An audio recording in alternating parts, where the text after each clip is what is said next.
ਵਾਹਿਗੁਰੂ ਜੀ ਕਾ ਖਾਲਸਾ ਵਾਹਿਗੁਰੂ ਜੀ ਕੀ ਫਤਿਹ। Healing with Gurbani ਦੇ ਅੱਜ ਦੇ ਐਪੀਸੋਡ ਵਿੱਚ ਅਸੀਂ ਕੁਝ ਵਿਚਾਰਾਂ ਜਿਹੜੀਆਂ ਨੇ ਉਹ ਵਰਤ ਦੇ ਉੱਤੇ ਸਾਂਝ ਕਰਾਂਗੇ। ਆਦਿਕਾਲ ਤੋਂ ਹੀ ਮਨੁੱਖ ਨੇ ਆਪਣੇ ਇਸ ਸਰੀਰ ਦੀ ਬਾਖੂਬੀ ਸੰਭਾਲ ਕੀਤੀ ਹੈ। ਇਸ ਨੂੰ ਚੰਗਾ ਤੋਂ ਚੰਗਾ ਖਵਾਇਆ ਤੇ ਚੰਗਾ ਤੋਂ ਚੰਗਾ ਪਵਾਇਆ ਤੇ ਇਸੇ ਤੰਦਰੁਸਤੀ ਨੂੰ ਬਰਕਰਾਰ ਰੱਖਣ ਦੇ ਵਾਸਤੇ ਕੁਝ ਢੰਗ ਤਰੀਕੇ ਵੀ ਅਪਣਾਏ। ਇਹਦੇ ਵਿੱਚੋਂ ਇੱਕ ਢੰਗ ਸੀਗਾ ਵਰਤ। ਤੇ ਅੱਜ ਦੀ ਮਾਡਰਨ ਸਾਇੰਸ ਜਿਹੜੀ ਹੈ ਉਹ ਵੀ ਵਰਤ ਯਾਨੀ ਕਿ ਇੰਟਰਮਿਟੈਂਟ ਫਾਸਟਿੰਗ ਦੀ ਗੱਲ ਕਰਦੀ ਹੈ। ਹੁਣ ਇੰਟਰਮਿਟੈਂਟ ਫਾਸਟਿੰਗ ਦੇ ਦੌਰਾਨ ਸਾਨੂੰ 16 ਘੰਟੇ ਦਾ ਉਪਵਾਸ ਹਰ ਰੋਜ਼ ਰੱਖਣਾ ਹੈ ਤੇ ਅਸੀਂ ਸਿਰਫ 8 ਘੰਟੇ ਹੀ ਖਾ ਸਕਦੇ ਹਾਂ। ਹੁਣ ਜਿਹੜਾ ਅੱਜ ਦਾ ਸਾਡਾ ਲਾਈਫ ਸਟਾਈਲ ਹੈ ਜਿਹਦੇ ਵਿੱਚ ਅਸੀਂ ਜ਼ਿਆਦਾ ਕੁਕਡ ਫੂਡ ਖਾਂਦੇ ਹਾਂ, ਹੁਣ ਇਹ ਕੁਕਡ ਫੂਡ ਨੂੰ ਪਚਣ ਦੇ ਲਈ 7 ਤੋਂ 8 ਘੰਟੇ ਲੱਗ ਜਾਂਦੇ ਨੇ। ਤੇ ਜੇ ਉਸ ਖਾਣੇ ਦੇ ਵਿੱਚ ਜ਼ਿਆਦਾ ਰਿਫਾਈਨਡ, ਜ਼ਿਆਦਾ can, tin and processed food ਹੈ ਤੇ ਉਸ ਨੂੰ ਪਚਣ ਦੇ ਵਾਸਤੇ ਕਈ ਜ਼ਿਆਦਾ ਘੰਟੇ ਲੱਗਦੇ ਨੇ। ਹਾਂ, ਜੋ ਅਸੀਂ raw vegetables, fruits and juice ਲੈਂਦੇ ਹਾਂ ਉਹ ਬਾਡੀ ਦੇ ਵਿੱਚ ਜਲਦੀ ਹੀ ਐਸੀਮੀਲੇਟ ਹੋ ਜਾਂਦੇ ਨੇ। ਅਸੀਂ ਜੋ ਖਾਣਾ ਖਾਂਦੇ ਹਾਂ ਉਹ ਸਭ ਤੋਂ ਪਹਿਲੇ ਮੂੰਹ ਦੇ ਵਿੱਚ ਅਸੀਂ ਚਿਊ ਕਰਦੇ ਹਾਂ ਤਾਂ ਕਿ ਸਾਡੇ ਸਲਾਈਵਾ ਦੇ ਨਾਲ, ਸਾਡੇ ਮਾਈਕਰੋਬਾਇਓਮਸ ਦੇ ਨਾਲ ਉਹ ਮਿਲ ਜਾਏ। ਉਸ ਤੋਂ ਬਾਅਦ ਇਹ ਖਾਣਾ ਜਿਹੜਾ ਹੈ ਸਾਡੇ ਸਟਮਕ ਵਿੱਚ ਜਾਂਦਾ ਹੈ, ਜਿੱਥੇ ਸਟਮਕ ਦੇ ਐਸਿਡ ਔਰ ਐਂਜ਼ਾਈਮ ਖਾਣੇ ਨੂੰ ਡਾਈਜੈਸਟ ਕਰਨ ਦੇ ਵਿੱਚ ਪ੍ਰਕਿਰਿਆ ਸ਼ੁਰੂ ਕਰਦੇ ਨੇ। ਹੁਣ ਇਹ ਜਿਹੜਾ ਖਾਣਾ ਜਿਹੜਾ ਹੈ ਇਹ ਅੱਗੇ ਸਮਾਲ ਇੰਟੈਸਟਾਈਨ ਵਿੱਚ ਜਾਂਦਾ ਹੈ, ਜਿੱਥੇ ਐਸੀਮੀਲੇਟ ਹੁੰਦਾ ਹੈ। ਕੁਝ ਖਾਣਾ ਇੱਕ ਕੋਲਨ ਵਿੱਚ ਐਸੀਮੀਲੇਟ ਹੁੰਦਾ ਹੈ ਤੇ ਉਸ ਤੋਂ ਬਾਅਦ ਜਿਹੜਾ ਅਨਵਾਂਟਡ ਫੂਡ ਜਿਹੜਾ ਹੁੰਦਾ ਹੈ ਉਹ ਸਰੀਰ ਦੇ ਵਿੱਚੋਂ ਕੱਢ ਦਿੱਤਾ ਜਾਂਦਾ ਹੈ। ਪਰ ਜਿਹੜਾ ਸਾਡਾ ਅੱਜ ਦਾ ਲਿਵਿੰਗ ਸਟਾਈਲ ਹੈ ਉਸ ਦੇ ਵਿੱਚ ਅਸੀਂ 3 ਮੇਨ ਮੀਲਸ ਖਾਂਦੇ ਹਾਂ, 2 ਸਾਡੇ ਟੀ ਟਾਈਮ ਨੇ, ਰਾਤ ਨੂੰ ਸੌਣ ਲੱਗਿਆ ਵੀ ਅਸੀਂ ਕੁਝ ਨਾ ਕੁਝ ਲੈ ਲੈਂਦੇ ਹਾਂ। ਹੁਣ ਹੋ ਇਹ ਰਿਹਾ ਹੈ ਕਿ ਪਹਿਲੇ ਦਾ ਖਾਣਾ ਹਲੇ ਹਜਮ ਨਹੀਂ ਹੁੰਦਾ, ਅਸੀਂ ਦੂਜਾ ਖਾਣਾ ਉੱਤੋਂ ਹੋਰ ਪਾ ਰਹੇ ਹਾਂ ਐਂਡ ਇਸ ਦੇ ਕਾਰਨ ਬਾਡੀ ਦੇ ਵਿੱਚ ਟੌਕਸਿਸਿਟੀ ਵੱਧ ਰਹੀ ਹੈ ਤੇ ਸਰੀਰ ਜਿਹੜੀ ਸਾਡਾ ਜੀਆਈ ਟਰੈਕ ਹੈ ਇਸ ਨੂੰ ਨਾ ਰੈਸਟ ਕਰਨ ਦਾ ਤੇ ਨਾ ਹੀ ਰਿਪੇਅਰਿੰਗ ਦਾ ਟਾਈਮ ਮਿਲ ਰਿਹਾ ਹੈ।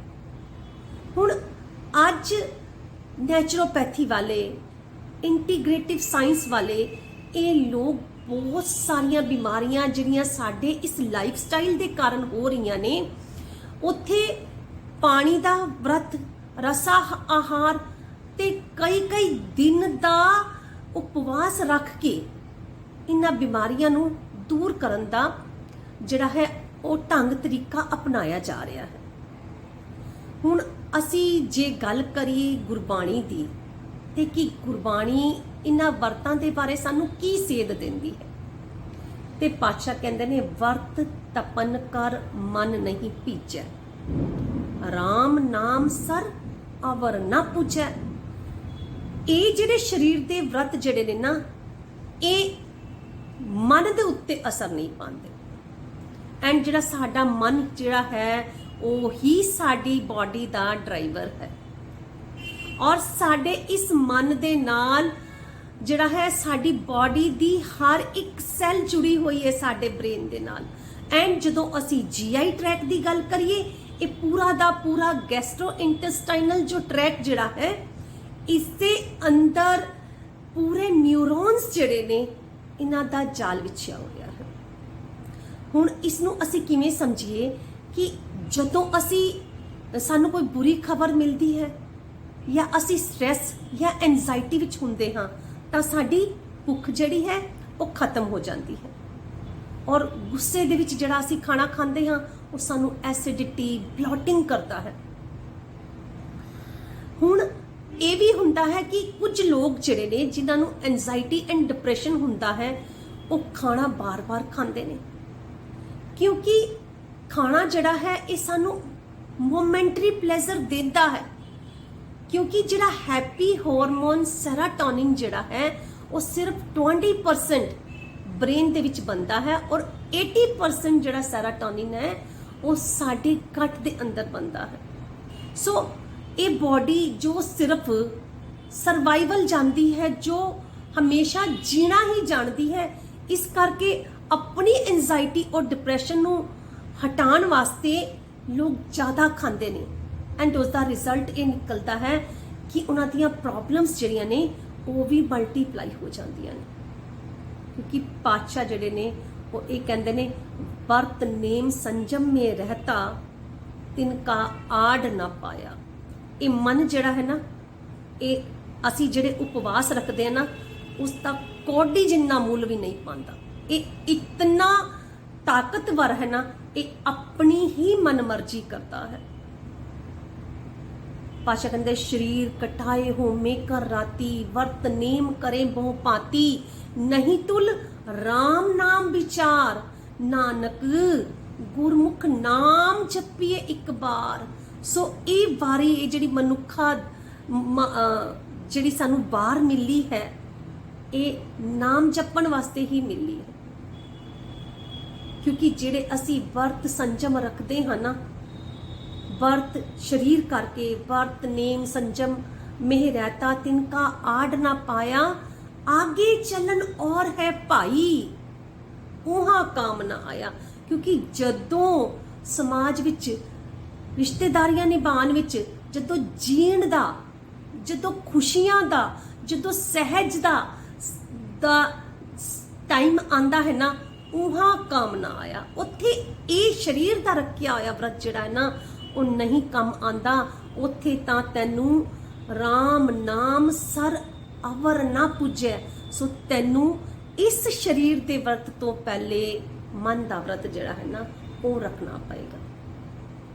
सो पातशाह कहते मिथ्या नाही रसना परस, ये रसना नहीं, ये रसना दे विच ते बहुत सारे साडे जिहड़े ने ना वो ग्लैंड्स ने जो इस भोजन नू पचांदे ने, पर जिहड़ी मन की रसना है ना, उसनू झूठ ना परसे। एंड मन जिहड़ा ना, मन दियां अखां दे नाल मन में प्रीत निरंजन दर्श, परतरिया रूप ना पेखे नेत्र, साध की टहल संत संग हेत, करन ना सुने काहू की निंदा।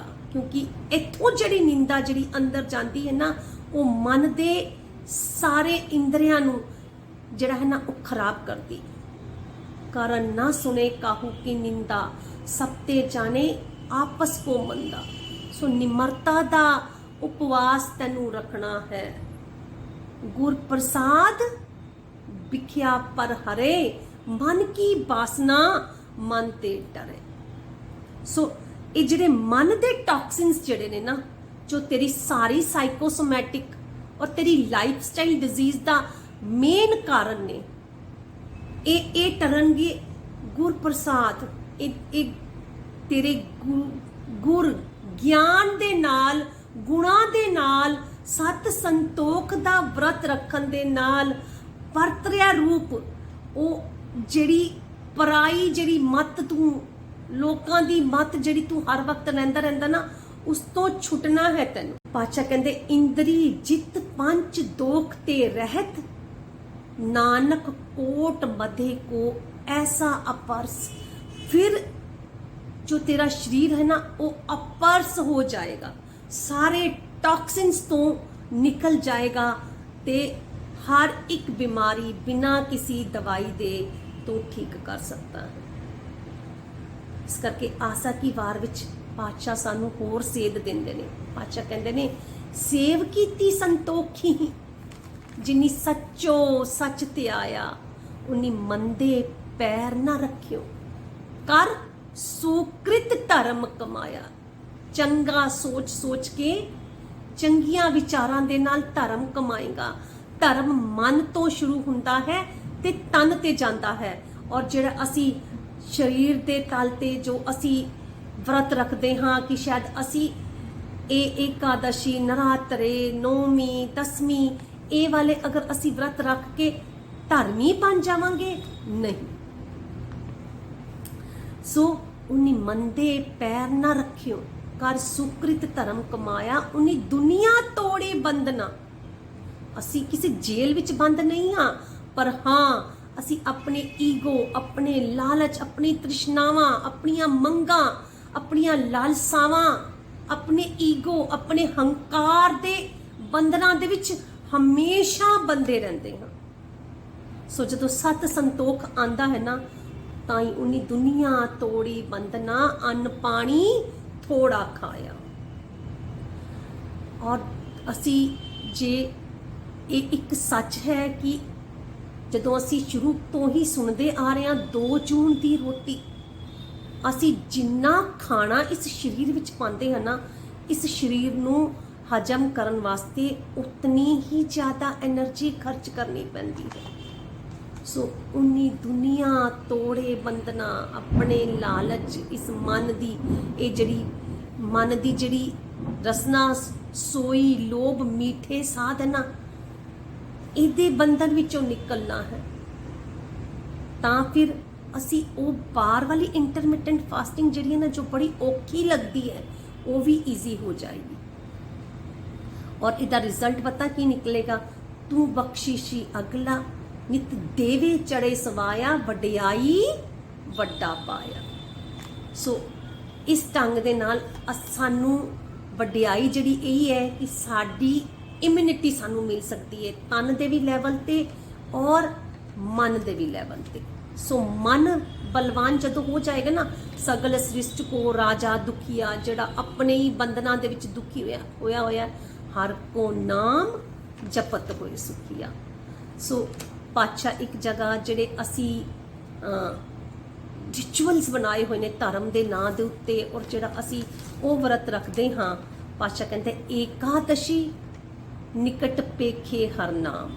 ਤੂੰ ਅਗਰ ਨਾਮ ਨੂੰ ਹਰ ਵਕਤ ਇਹਨਾਂ ਦਾ ਸੇਵਨ ਕਰਦਾ ਹੈ ਨਾ, ਸਮਝੋ ਇਹ ਤੇਰਾ ਏਕਾਦਸ਼ੀ ਦਾ व्रत हो गया। इंद्री बस कर सुनो हर नाम, मन संतोख सरब जी दिया। ये मन जदों संतोख वाले विचारां नूं सारा दिन लैंदा है ना, ये सरब जी दिया, ये अपने हर एक